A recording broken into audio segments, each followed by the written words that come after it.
Next, I would like to introduce one of our local presenters here in the room, Professor Cameron Tonkinwise, who is an international expert in design studies and transition design, and the Research Director of the Design Innovation Research Centre at UTS.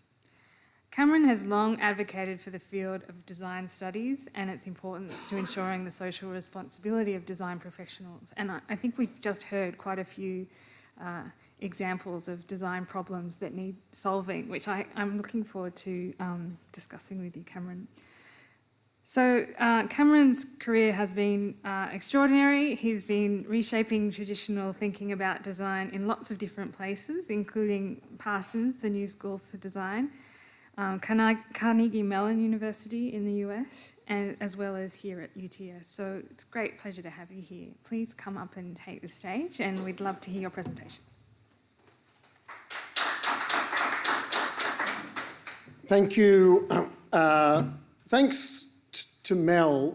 I'm a bit of an imposter here, and I'm only here because I'm a fan of Mel's work, and so sort of like keep hassling. And so I had this opportunity to speak to you, and I'm very grateful to have this opportunity to speak. Despite the way Mel kind of emphasised the wanting to look at kind of upstream, I'm definitely still going to stay downstream with this session, unfortunately. But I'm going to try and sort of get back up to what I would call middle actors, sort of way too quickly at the end of what I'm about to talk through. And I should say that as someone who comes from design studies, I have the capacity, or rather privilege, or abuse the capacity to kind of be philosophical, which means I will be wide but very thin. I'm not going to speak about any particular research that I've been doing in this space. I'm instead going to kind of try to survey a bunch of things that I've been seeing, particularly in relation to design, the kind of design research here. It does mean that a lot of what I'm about to say to you is going to have lots of blind spots. The blind spots that come particularly from my positionality and will particularly sort of neglect, I think, perspectives around Global South and other kind of class usage of that we've been hearing about this morning and that have been usefully corrected. And my last kind of excuse is to say that designers are fond of what I would call mid-range categories.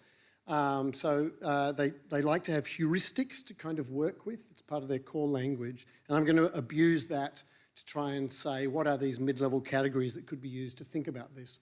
But what I'm going to talk about actually goes precisely to what Carrie was just speaking to. And I should say, sorry, my last kind of attempt to justify why I'm here is a lot of what I'm going to talk to you about is more on the discard studies side. Actually, mostly about work I've sort of encountered in relation to designers in the CHI space. And it's work that tends to get done better by people who are actual STS scholars than I am, or at 4S conferences or things like that. So if you're academic, that's the space I'm speaking from. If you're not, I'm really sorry about all those acronyms. Okay.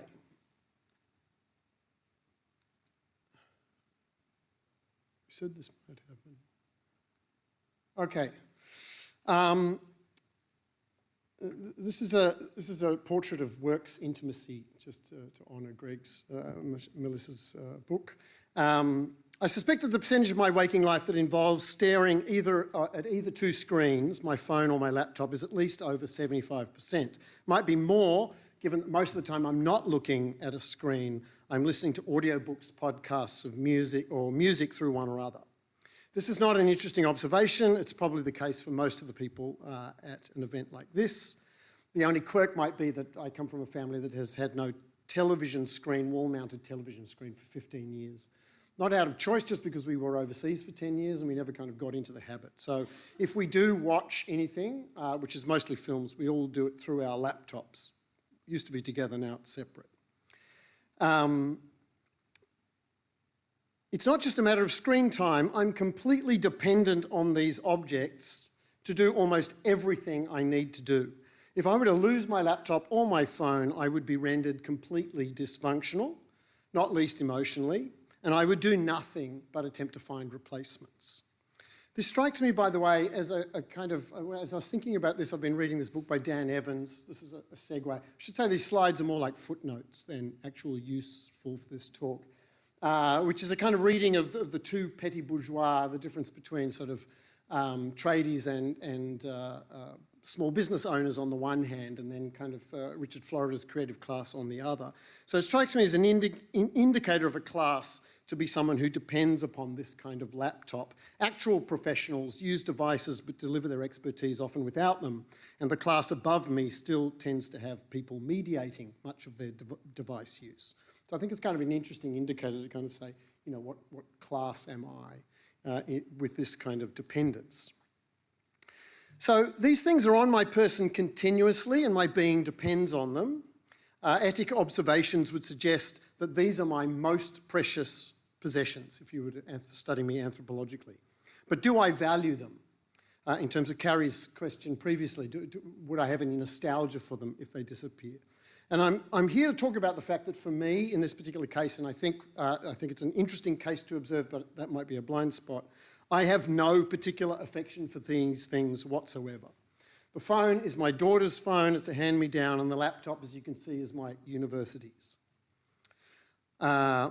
God forbid I should drop the phone, but if I did, I could, if we use the figure of $1,000 previously, in half a day I could be back exactly where I am now with no sense of damage to my extended self, which is Russell Belk's famous definition of possessions.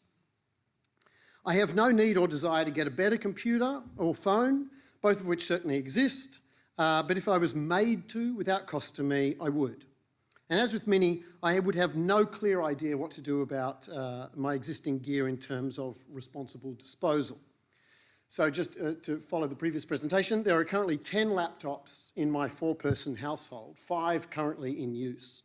And one of them is used because it has a whole bunch of logins to other things. It's an interesting case in terms of Carrie's research. Part of that is because we were in America, and so some of them were American devices, and they were logged into Amazon and Google accounts that were over there. And then when we came here, Apple, etc., like there's nothing worse than having the great privilege of being a global citizen in terms of managing IT. And of course, we downloaded films and things with an Amazon account that we no longer can access. So there's literally stuff stuck in there because of this kind of global. So it's another variation on that sort of E1 category. It's also true that we use these devices exactly as Carrie described at the end as storage. They contain photos, and we also have Schrödinger's cat. We're not quite sure what the photos are, but we're pretty sure they're important. Nobody just ever has the time to go and look at them. So in this case, it's sort of weird that we have this much stuff, I spend this much time, and I'm so dependent on it, and yet, in a weird way, I don't really care about these things. And I'll come back to this, but what I mean by care here is precisely that someone who claims to care about something should, apparently, actively care for it. They should be engaging in cleaning and maintenance, for example. And if you go back to the photo there, you'll see that I am definitely not cleaning and maintaining the computer upon which I am so dependent. So I'm interested in these kind of practices, and just observe that, as Sean Evans and Tim Cooper described, waste avoidance is not merely the thing that happens in the disposal phase. Waste avoidance is something that happens when you decide to purchase a product that is maintainable or repairable or has some kind of disposal structure put into it. And obviously the use phase in terms of maintenance. So this was a paper from a long time ago. It was included in Tim Cooper's book. Perhaps I'm oddly careless, but it seems apparent that e-waste is a significant problem to more than just me, and has been for several decades. Plus, I would have to say this situation feels to me historically unique. Humans variously have had or continue to have special objects, meaningful possessions that remain close to their person. I have one of these, a wedding ring that never comes off. And humans variously depended and continue to depend on tools that may or may not be symbolically significant, but as depended on, are close by in regular use and cared for. A multi-purpose knife, a pair of glasses, I was thinking about a pen in an engineer's pocket, which I think might now be a redundant example. But it seems weird for me to be so dependent on these devices and so much in constant contact with them and yet care so little about these particular ones? And it goes now to this question of whether I care for the device or the things that are on the device or the things that the device allows me to do, etc. Okay, so that was kind of the introduction. If you're of a certain age, academic, again, Mel indicated at the beginning very rudely that she was hoping to get younger scholars, so I'm now abusing my status as an older scholar to say if you're of a certain academic age, the eternal return is not a thought experiment but a frustrating experience.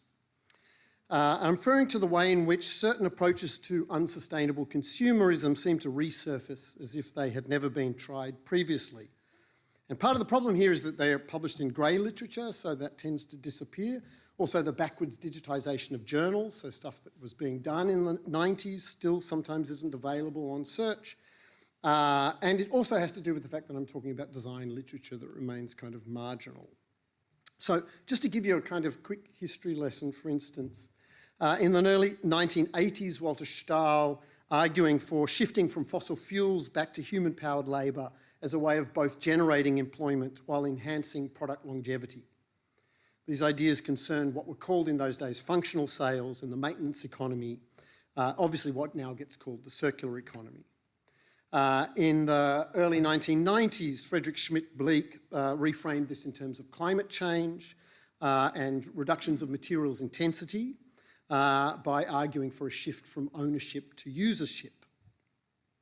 If we go back again, the 1980s, Abraham Moll's a really interesting semiotic thinker in and around design, noted that the coming immaterial society would need a comprehensive guarantee for well-manufactured and maintained physical equipment upon which we could depend while immersed in what these days we'd call the metaverse. So his argument is no one's going to go into the metaverse if you disappear into it and then your equipment fails. So we're not going to get there until we actually have product life extension, service systems that are really maintaining this, which was an interesting kind of design proposition in the mid-80s, as you can see, possibly earlier than this. This is just when they were translated. In 1999, there was a vociferous debate in the US Congress between Joe Romm and Peter Huber and Mark Mills about the way in which e-commerce may or may not lead to massive reductions in energy. And what was completely missing there was any embodied energy in the manufacture of computers and IT in that particular debate. In 1995, the Dutch Industrial Design Association held a symposium that was then published as this idiosyncratic little book. It had a series of anthropologists and design thinkers, they weren't called design thinkers back then, who were exploring how narratives could be appended to products to encourage attachment that would then lead to active product life extension and responsible disposal. I'm going to draw on a critique of this work which was included in here by a thinker called Peter Powell-Verbeek. In 1994, Tim Cooper, this is a book from 2010, but in 1994, Tim Cooper published a report called Beyond Recycling about how recycling was not going to work as a strategy, and then followed it up in 2000 with a strategy called From Products to Services. And from 2003 to 2008, servicization and dematerialization was a priority funding area of the EU. And a large number of research projects looked at closing loops, extended producer responsibility, shifting to business models of product service systems. This list indicates that concern about e-waste and efforts to create more circular economies for contemporary products in workplaces and households, this is Chris Jordan's image, by the way, have been perennial for the last 3 decades at least. This suggests that the problem is something other than how it has been framed to date. So I think I'm asking a question in reverse order to how it's normally asked. Sustainable consumption tries to work out why we're wasting things and how we might not do so. And this presumes that wasting things is a mistake, one that's correctable. I'm wondering in reverse what it says about things, especially things with chips in them, that we keep wasting them. If 30 plus years of sustainable consumption efforts has failed to correct the situation, perhaps it's not mistaken, or perhaps the error is ontological rather than psychological, or at least behavioural, rather than psychological or behavioural in the sense of the overlap between psychology and economics. This backward question or questioning down is related to Martin Heidegger, who some of you may know was a Nazi. He wasn't just a Nazi, he thought he was more Nazi than the Nazis, which is quite an accomplishment. And we also recently realised that he was extensively and privately, at least a kind of careless anti-Semitic would be a pleasant way to say it. Nevertheless, the work has some interest, I think, or at least this way of questioning. And to deal with his Nazism, let's say the questioning that I'm going to try and do also comes from Karl Jaspers, who was his colleague with whom he fought, Gunther Anders, who was his student, and his contemporary Walter Benjamin, the usual Euro-men suspects. Heidegger on a few occasions taught ontology in terms of this question: what is a thing? What counts as a thing? To think that only things you can bang on a table are things is one ontology, the one we're mostly currently in, at least in the global consumer class. As opposed to an ontology that experiences ancestors as presences, or one that grants spirits, therefore, thingliness, or an ontology that knows that rocks and material goods have a dynamic energy, if not an intent, feeling things that other ontologies consider to be inert. In this context, we can ask if wasting digital things seems an intractable practice. What does it suggest our ontology is? Or is this ontology in the middle of shifting, and this is part of the difficulty? So it's that kind of question, very academic question, that I'm trying to ask here. So to do this, I kind of need to give a short genealogy of what I believe modern ontology with reference to things is. So I'm just going to pretend this is a lesson, and I'm asking you to just think the word thing in English, what does this mean to you? What do you think is a thing? What counts as a thing and what does not count as a thing? For example, Jean Baudrillard says you really shouldn't refer to your pets as a thing, even though they do kind of serve a gizmo purpose. A gizmo is a product that does something that has no actual function. So my dog, sometimes I think of it as a therapy dog, but it's really just like an entertaining little device that runs around my house. That's a terrible way. And obviously it's even worse to refer to a person as a thing, right? So it's wrong to refer to my dog as a thing, and you can certainly hear a predatory objectification in the phrase, a nice young thing. So things tend to be things that therefore have been made rather than natural. And we tend to then back project this onto nature. We say nature is a bunch of self-made things. The analogy does not quite work because the key quality of a made thing is that it's fixed. It has been given a materialised form by a designer that is static. Designers call it a finish, right? A design product has a certain finish. It's only because it has this imposed but unchanging form that things can be relied upon when put to use.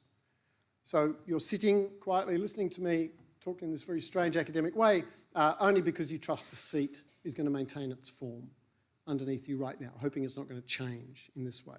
So things are kind of unchanging. They're not just hard, they're kind of unchanging, they have a fixed form. Clearly things are never completely fixed. The violence we do to nature to get things to furnish our regular lives can never be completely overcome, and they invariably succumb to entropy. So this is the surprise of having a thing break on you. That surprise suggests that you do expect it most of the time. You expect things to stay the same. And I don't really have time to make an argument here, but I think this kind of surprise is why we exaggerate ideas of planned obsolescence. I think often when something breaks, you're like, what? And then you try to think, when did I buy this thing? You normally can't remember. You can't remember like how much you paid or how long ago it was. Sometimes you can, but it's rare. And at this point, the surprise is so much that you're like, this is outrageous. It's outrageous that the world is being so unjust that this thing's broken to me. Somebody must have done this. I bet it was an evil capitalist. Probably was an evil capitalist, but not for those reasons. It's never a good idea to send people back to market, particularly if they think your product is just broken, for instance. There are obviously other types of obsolescence that we know are planned in terms of upgrades, etc., but then they're part of a much bigger narrative where somebody justifies it by saying, I think I'm progressing the world. All right. This is a version of a fixed thing. This is, in fact, the artist Keihei Nawa, I don't know if you know, he famously did a deer, covered it in glass crystal balls originally, and then ran into some controversy because then he just started offering commissions. You could send him any object you'd like and he would cover it in crystal balls and make these kind of objects, but this is my illustration of a fixed thing. Things get fixed because they're made, they're kind of manufactured. Oh, sorry, and this is my example of things nevertheless breaking. Manufacture was a craft. David Pye very beautifully referred to it as the workmanship of risk. The skill of an artisan is that they manage to reproduce more or less the same form of thing despite the vagaries of handmaking with inconsistent materials. Industrialisation takes this a step further and becomes what David Pye calls the workmanship of certainty. So it's not just that the chair is not going to change under you, it's that all these chairs are identical. And this becomes the definition of current thingness. A modern thing then, as modelled by consumer goods, is characterised by object permanence. This kind of thing, having fixed properties, is precisely what lends it to being a possession. It has a physical presence that can be located, perhaps controlled. It requires investing in its making or not investing in its using. You literally put the effort into putting your body into it and making it part of your body. It's incorporated into your habitual ways of bodying forth. And it allows you to identify not only with having it on your person, but actually being your person in this way. It's a material continuity which can even be a physical record. It has the patina of use. In this case, the patina of use has been imposed. I see Mel's computer is exactly the same. But obviously the patina of use in my computer are the stained hands of me sitting there with it. So because it has permanence, it can be attached to. Now, many aspects of 20th century making do not quite fit this. For example, the weird way in which plastic doesn't age. It's like brand new, and then you can't tell how old it is, and then all of a sudden one day it just disintegrates. So it has this weird, it's one of the things that's known about plastic is that it doesn't have this kind of patina of use as do non-ferrous metals because any scratch immediately oxidizes in aluminium, for instance, things like that. And then when things do it for you rather than you doing with it, it's kind of harder to possess. And then if it's infrastructure, if it's connected to the infrastructure. So this version of things as object permanence, it's not the only version of things. We have these other ones, plasticity and infrastructure. But I just want you to think about this. Digital things, in addition to mostly having aspects, have these other non-thingly qualities. Their hardware and screens and casings are thingly, but they also kind of have aspects that resist the demand that might allow them to become possessions. This is beautifully captured, I think, in the title of Heather Wilsey and Johan Redstrom's book, Changing Things. So this is an oxymoron, right? According to current ontology, certain argument about current modern ontologies, things shouldn't change. When things start to change, so when I have this thing and I wake up the next morning and it looks completely different because an automatic upgrade is modified, the thing hasn't changed, but my experience of the thing has modified. It has what they refer to as a certain fluidity. And that fluidity, it's difficult to work out how to relate to it. And therefore, I'm not exactly sure that thinking about attachment to digital products or breaking up with digital products does enough justice to this new type of thing. So this is exactly where the Chi community is in this at the moment. So this very multi-authored paper, I'm just going to read you a little bit from it quite quickly. Digital objects, it was generally agreed, in lacking stability and permanence, were weak anchors from which to affix otherwise abstract signs that make possessions meaningful. They were too transient, abundant, difficult to know and control. And I'm missing out a string of Harvard references here. They were also described as easily reproducible, and therefore lacking in singularity or culturally idiosyncratic content to make them distinct. We see this in our expectation that objects need to be sufficiently durable, singular, knowable, and open to manipulation so that possession processes can take place. Their durability and material consistency, we think, is also a required characteristic that allows them to fulfill an evidentiary function to whom they belong. Without them, digital objects are said to be unable to supply the stability and solidity needed to pin down intangible and fleeting meanings. The important criteria is clearly visible in psychological ownership studies, which is predetermined in terms of being manipulable, controllable, etc. So these people register this as a problem. They register that there's some shift. The digital objects have some other ontology. They have some other sets of ritualistic relations to us. And that it's difficult, therefore, to work out both how to design them, and the symptom of that are hibernating objects sitting in people's drawers, for instance, or this weirdness where I am totally dependent on a device and yet I don't really care for it in any way. I think the situation is a little more ambiguous, so we've talked about some of these. On the one hand, my things are in the cloud. This is my Bandcamp library.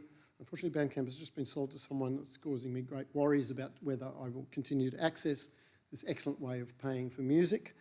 And I only do this because I'm not really like a streamer in that kind of way. So what is me about my laptop is supposedly re-importable onto any kind of immaterial, from an immaterial mirror. The material platform is merely the packaging for what is really real, which is my digitally curated ensemble. And then on the other hand, we sort of have this idea, which was mentioned there, that Peter Paul Verbeek, following Karl Jaspers and Gunther Anders, identifies as, in the age of mass production, why do I care about this one? Of what importance is light bulb number this in comparison with its non-physical model that it gives light? I'm interested in its function, I'm interested in its symbolic power.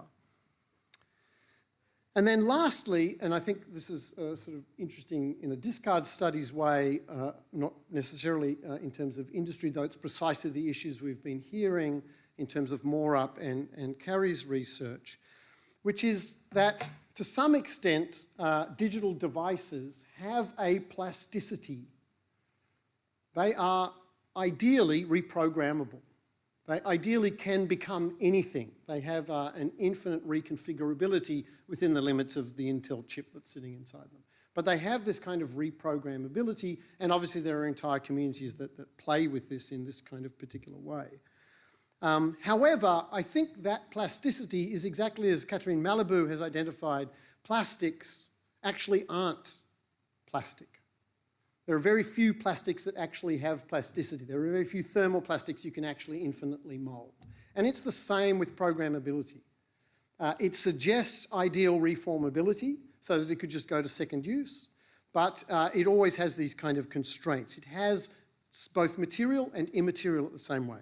And again, these are things that other people have said more interestingly than me. So I'll just give 3 quick examples.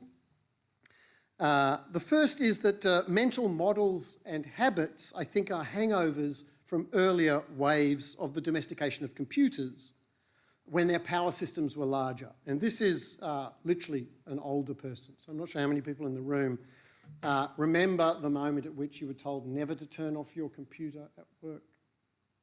So I've had a conversation with Mel about this, about various kind of things. So there was this moment at which the power supply unit was considered to be so big and the temperature fluctuations were so large, it was actually going to cause physical wear and tear on the computer. So you were told to leave them on. It was better to leave on, generating energy. And then this countered with the people who were trying to tell you to save energy. Obviously, power supplies have reduced significantly since then. But there is this kind of weird ambiguity about computers, which is, are they material or not? Is there actually kind of energy running through them that can wear them down? And people who are engaged in their remanufacture would know the actual answer to that question. But I'm kind of talking about the way in which a consumer mental model functions. Digital devices these days, especially after shifting to LCDs, have much lower power demands. And so there's now this kind of debate about, well, you don't need to turn them off anymore because they're so low power, you can just let them run. I'm old enough to remember when we were all paranoid about, Abby, also about standby power. Standby power was using as much power as entire cities at some particular point. You should just turn it off. Don't leave it in this semi-state. The standby power is now so significantly low that no one seems to pay much attention to that anymore.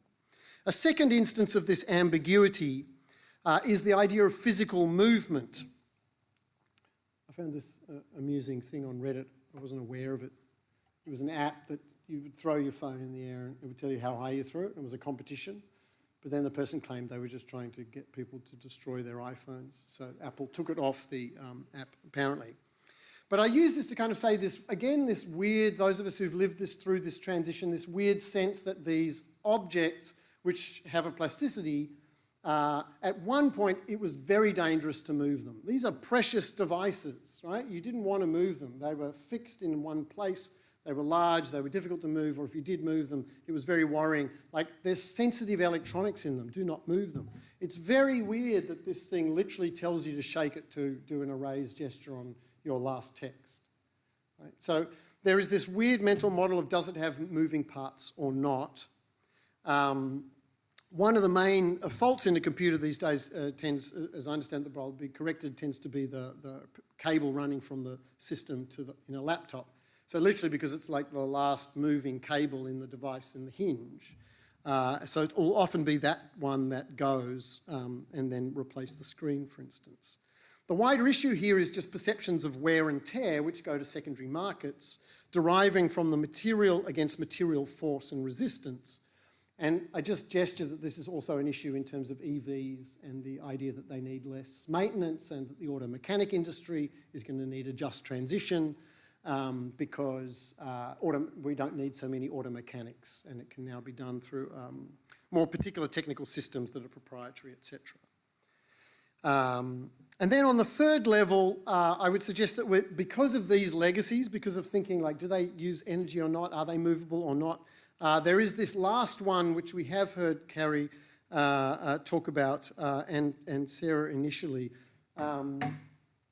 which is this idea that the previous data configuration remains somehow impressed upon the data, as if they are mystic writing pads, which was a wax-covered thing, right, and then lift it and it erases. But in fact, it's still there, it's just that the way of finding the data is no longer possible. So this is one way of doing erasure.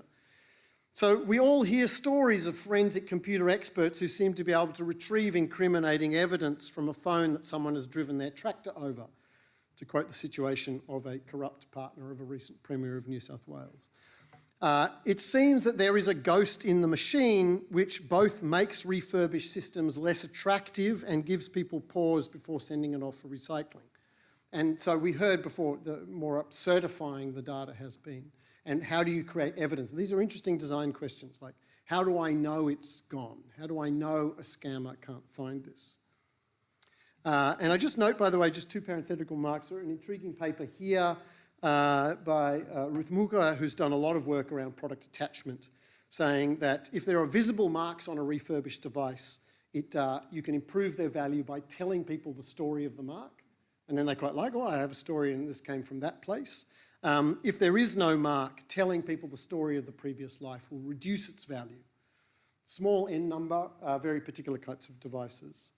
And one other just quick comment is that this idea that we need rituals of disposition to try and remove our investment in things from things in order that they then be recirculatable has been known in discard studies for a long time. So this is a great paper that describes how we all, big generalisation, when we have clothes we don't wear anymore, we put them in special magic black bags and we leave them in the cupboard for 6 to 12 months. And that's how we finally get rid of our body inside them so that they can now go off and circulate to the rest of the world.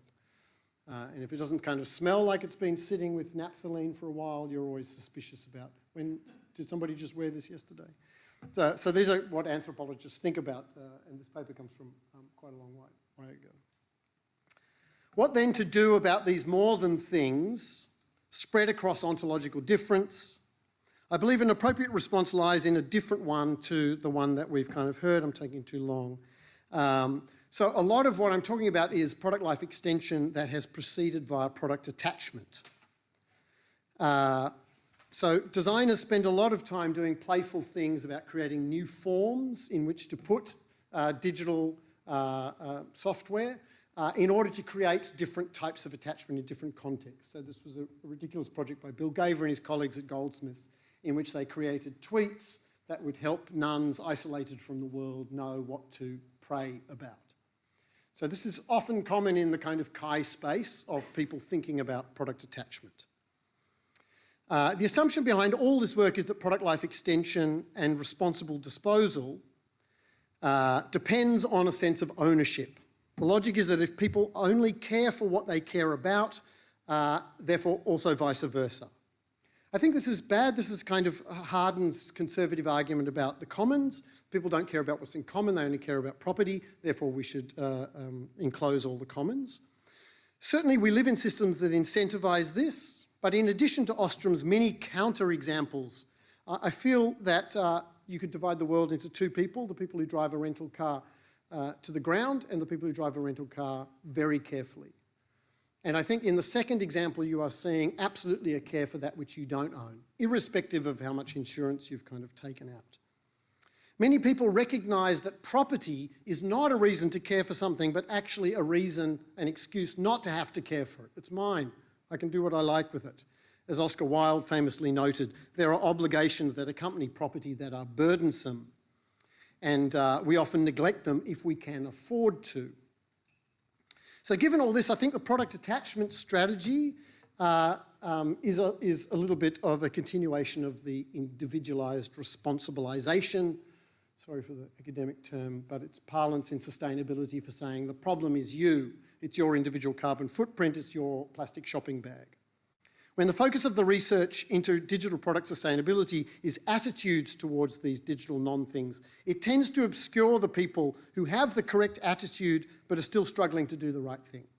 And again, we saw that a little bit in Carrie's research, the people who are just like, well, it's going to be a bit of a transaction cost to work out where I do take this if there isn't a ready-made system at Officeworks, for example. Okay. What then if the approach is the opposite, reviving product service systems, which was the kind of historical example, and establishing systems of care without ownership? I'm in the privileged position of having my life depend upon a digital device that, as indicated at the outset, is not actually mine.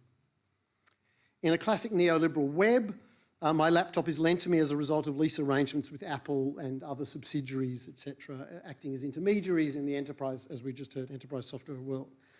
This happens because my labour power can only be extracted by the university through this device. But for lots of other reasons, this device is in excess of that need. So it's what Yochai Benklowitz described as a lumpy, meaning it arrives with excessive capacity, mid-grained, meaning it's evenly distributed through society, it doesn't have to be in one place, and it isn't so fine-grained like my phone. That's why my university doesn't give me a phone, but they do give me a laptop. It's mid-grained, and it's also what he called crispable, meaning it can be divided into nicely transaction things. So I use this computer, as you saw, to store gigabytes of films, stolen PDFs, and music. But it is my university's computer in that way. So I am getting all the pleasures of usership with none of the burdens of ownership in that kind of way. And it has a system of returning to the university as part of a lease and then returning to someone else. It can actually go to more up precisely because there is no burden for me as an individual consumer. But this happens because of this weird system of, you could call it the sharing economy in all the oxymoron of that word. If digital devices such as this laptop, but even my phone, do not lend themselves to being cared for as property, if their value lies in use rather than ownership, why not outsource their care and closed-loop post-use life to an organisation that makes that its business? Particularly in relation to IT, this feels like a natural extension of how we experience everything else. There's a fibre optic cable, there's an NBN, there's then a router. None of these things are mine. They're all given to me as part of the internet service provision, which is terrible. Computers, why not also printers, projectors, are just the next node. Reverse logistics would be less complicated, and the circular economy could start to look as neat as the diagrams, precisely because there isn't the mess of the social to try and take back from. The answer, of course, why you shouldn't do this is, of course, autonomy. If I do not own the means of consumption, perhaps it can be taken away from me at any time, just as the terms and conditions of any app can pivot away from my use of it overnight. The challenge here, therefore, lies in the nature of business and how it's regulated. It does not have to be this way. They could be B Corps, they could be platform cooperatives. I mean this to indicate that e-waste is not, or not merely, a technical problem, or conversely, an individualised responsibility, but rather a matter of political economy. A privatised circular economy is no more sustainable. Or conversely, working to establish a more participatory economy, a more localised economy, as we heard this morning, comprising cooperatives rather than conventional businesses, is also a strategy for dealing with decades of e-waste, I would suggest.